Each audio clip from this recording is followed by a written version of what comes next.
quite often I'll paint spaces that I've known for a long time from memory, or paint what I project them to be in the future, or I imagine them to be in the past, which often comes into the layering where it's sort of like the space might be the one.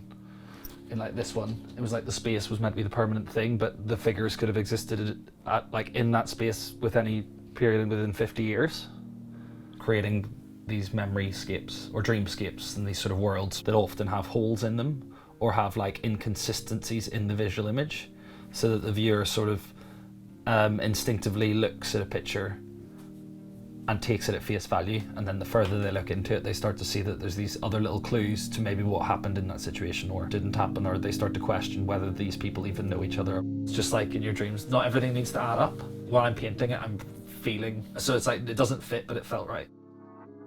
For a lot of years after university, we lived in caravans, and I made a lot of work about alternative living. And then we got kicked off our caravan site during the first lockdown, and I moved into a house, and it was kind of like I lost my subject matter.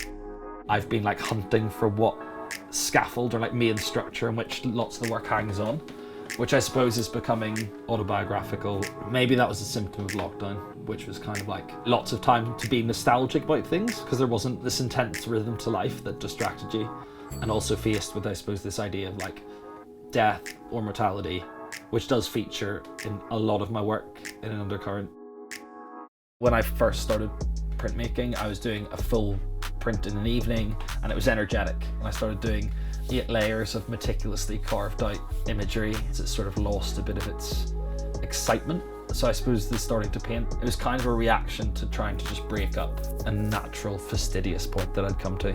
And now I often intentionally go back and forth between sculpture, painting and printmaking. They all start in my sketchbook, so they all exist in the same, I suppose, fictional world that I create.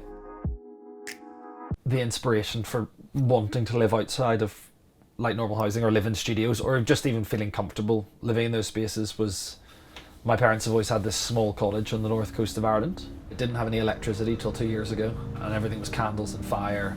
It's like a pretty magical place. Spending a lot of time there as a child carried through into like, I suppose, everything I've done.